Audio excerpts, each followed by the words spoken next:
Check the mic and make sure it sound right, boys.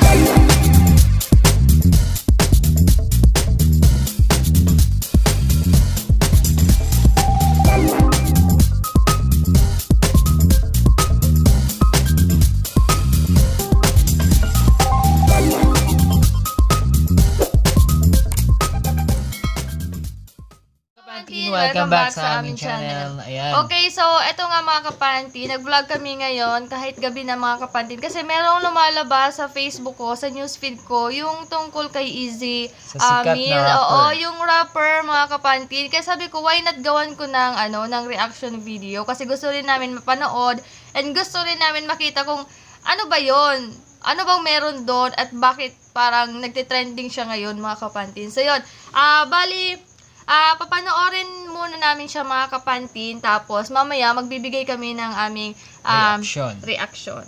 So, yun po. So, yan. Mag-start na tayo mga kapantin. So, start na tayo.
So, ayun, sa amin yung video mga kapantin. So, ayun, nakita namin kung gaano talaga siya kagaling mag-rap. Ayan, amazing talaga siya pala. mga kapantin. Kaya naman pala nagte-trending mga kapantin. Kasi ang grabe naman talaga kung makapag-rap. Ang galing talaga.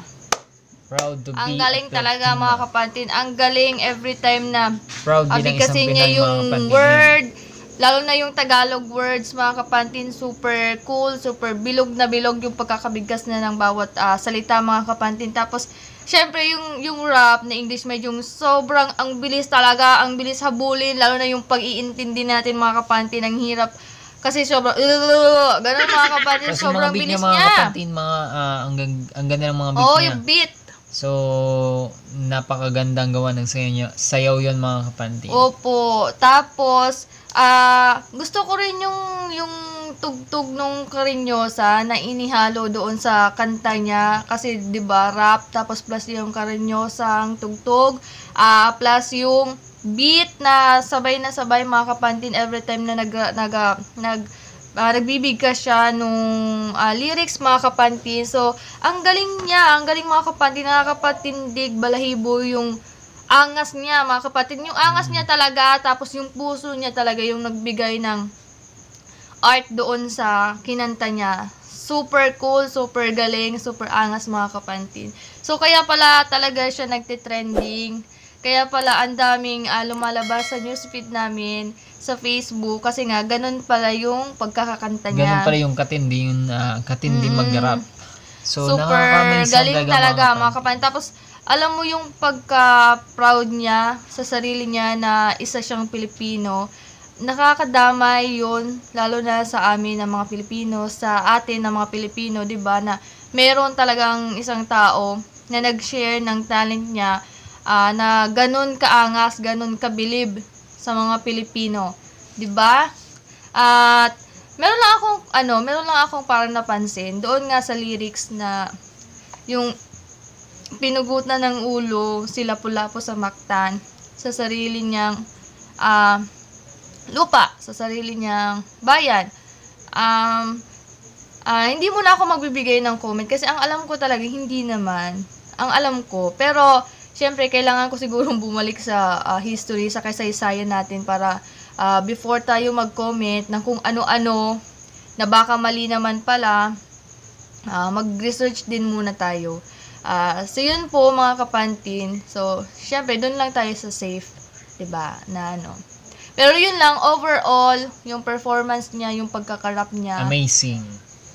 100% ang galing, mga kapantin. So, yun lang po. Ginawa lang namin siya ng reaction video, mga kapantin. Kasi, yun nga, nag-wonder kami bakit Inulit namin yung mga video niya. So, talagang ang galing niya, mga kapantin. Proud na proud sa kanya yung mga Pilipino. Sigurado yan. Oo, dahil naipamalas niyo yung ganung talent. So, yun lang po, mga kapantin. Maraming salamat po sa lahat ng mga nanood. Patuloy na sumusuporta sa Pantin Couple. Huwag niyo pong kalimutan mag-subscribe at pa-click na rin yung notification bell button sa baba para always kayong updated sa mga bago naming video, lalo na kagaya nito, yung mga reaction video at mga tutorial namin. Yung mga kapantin, yung mga ibang video namin, sana mapanood nyo about t-shirt printing, about printing. Kung gusto nyo rin matuto mag-business about t-shirt printing, so ayan, swak din para sa inyo. Meron din kami mga video doon, mga tutorial, at matututo rin kayo. Salamat sa inyo, mga kapantin. Bye-bye! See you sa aming next vlog!